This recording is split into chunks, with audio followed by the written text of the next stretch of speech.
انما تنذرو بشکت یروی من هغه څوک من اتبع الذکر چې پیروي کوي د نصیحت وخشی الرحمن او یریږي د رحمان نه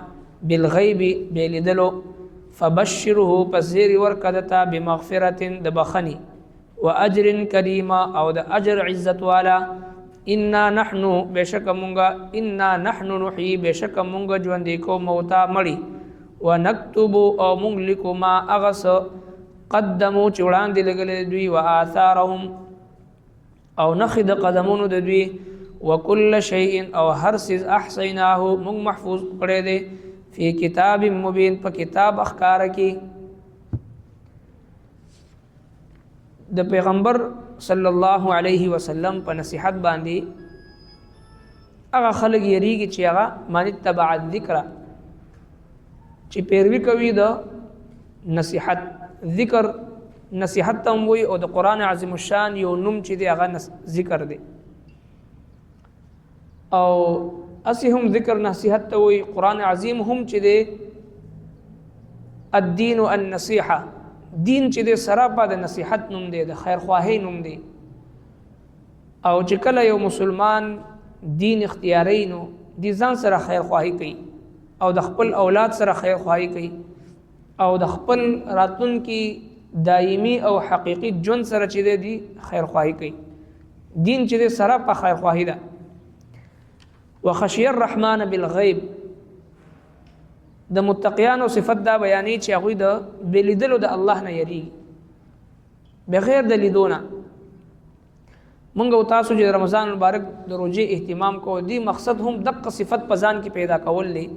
چې بلیدو د الله جل شانه نه یریدلو ولا جوړ لعلکم تتقون چې تاسو پرهیزګاران جوړ شي بغیر د لیدونه د الله نه یریدلو ولا جوړ شي او چې کله دا صفت په یو مؤمن کې پیدا شي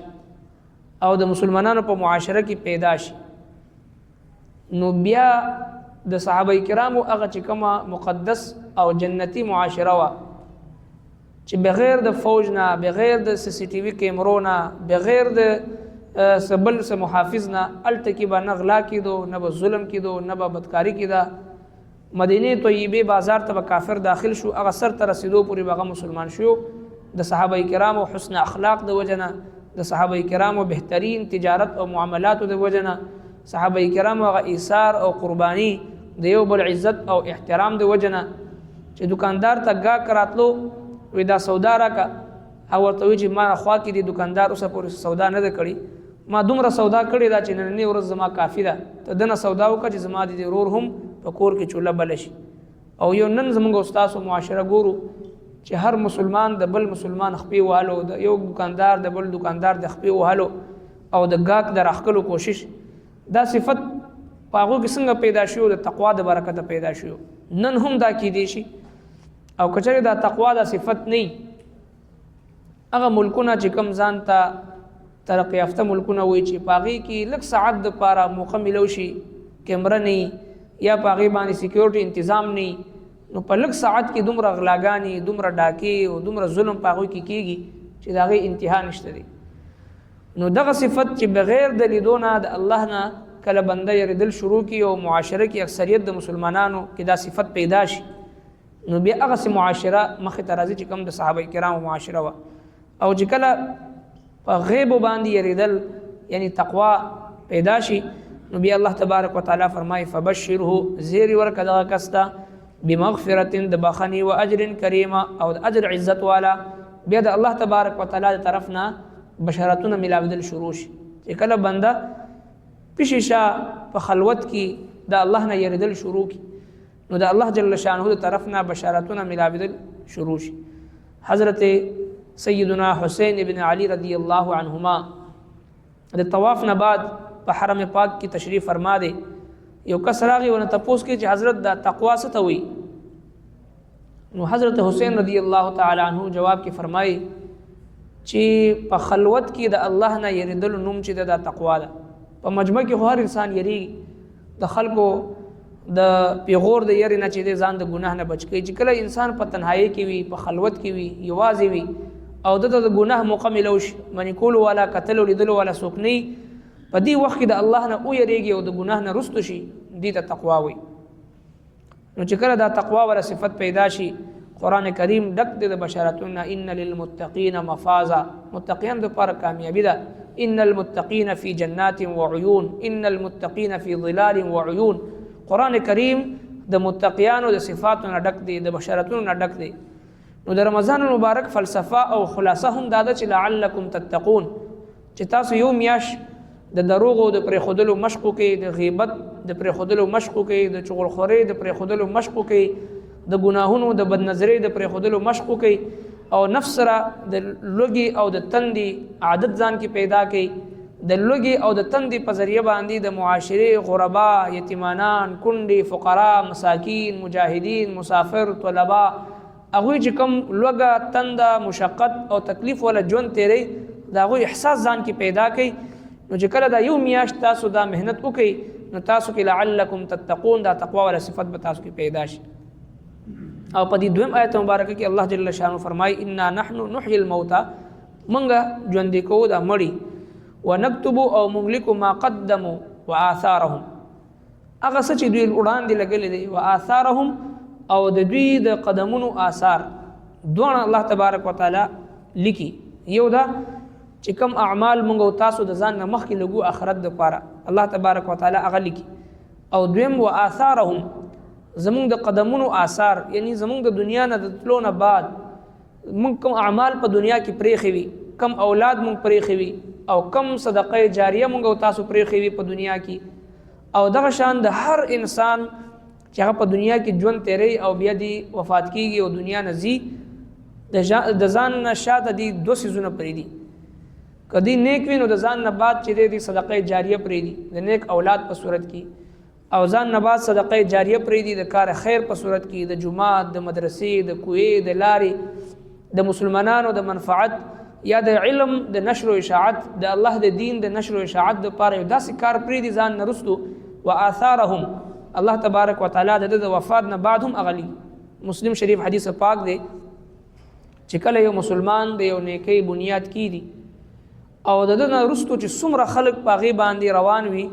د ته پاغي کې پوره اجر او ثواب ملاويږي بغیر د خلقو د ثواب د کمینه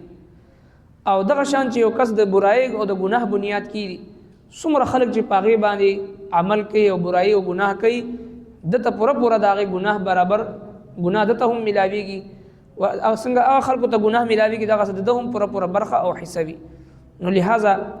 جناب رسول الله صلی الله علیه وسلم مبارک فرمایي چې کله انسان وفات شي انقطع عمله د اعمال منقطع شي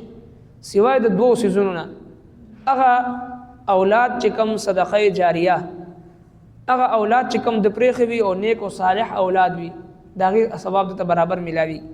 یا هغه کار خیر چې کوم د خپل ژوند باندې کړی وي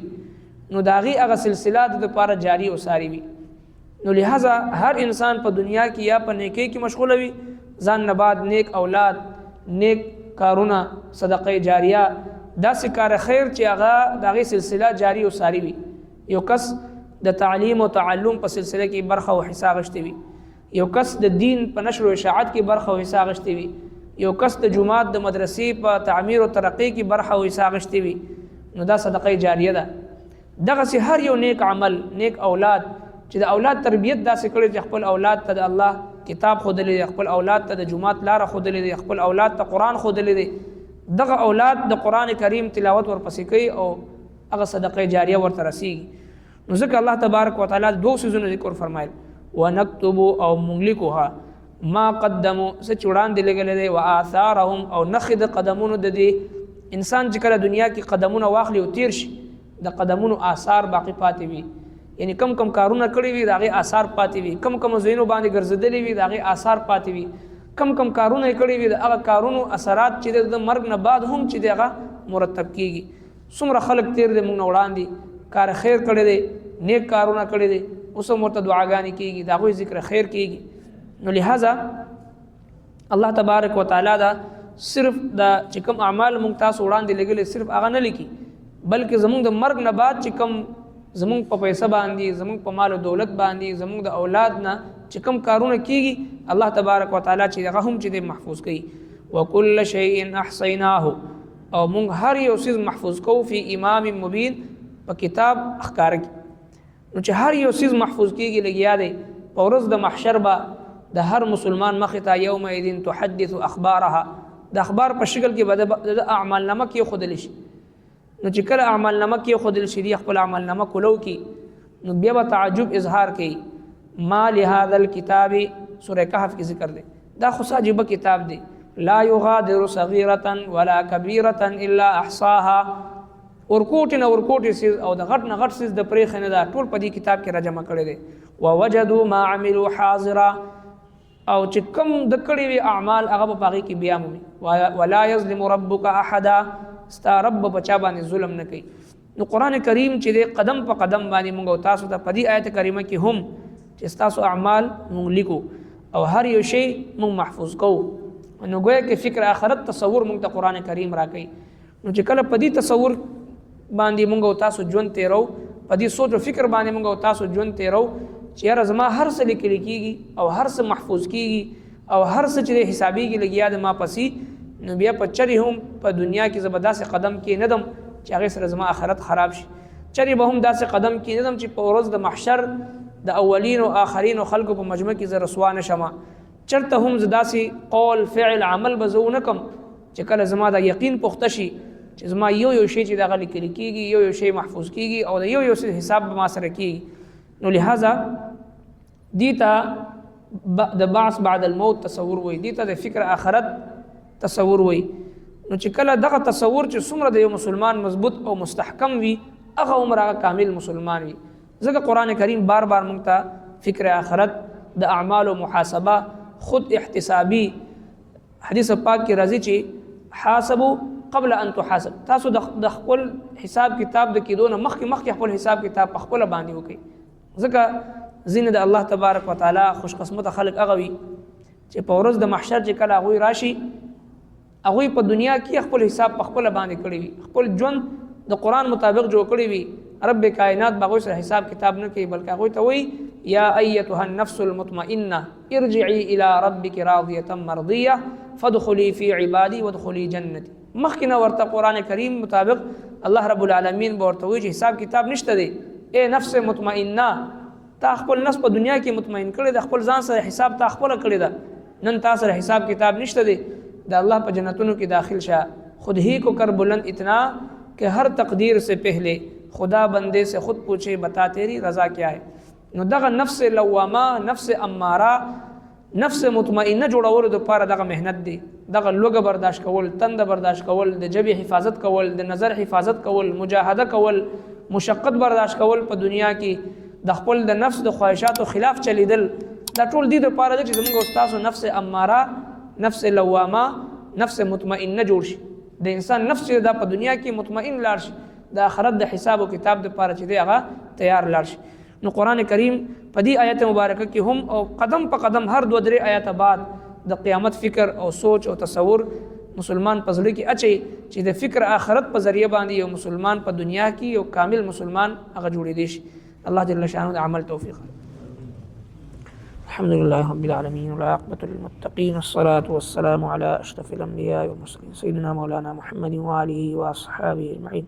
ربنا تقبل منا إنك أنت السميع العليم وتب علينا إنك أنت التواب الرحيم وصلى الله تعالى على خير خلقه محمد وآله وأصحابه أجمعين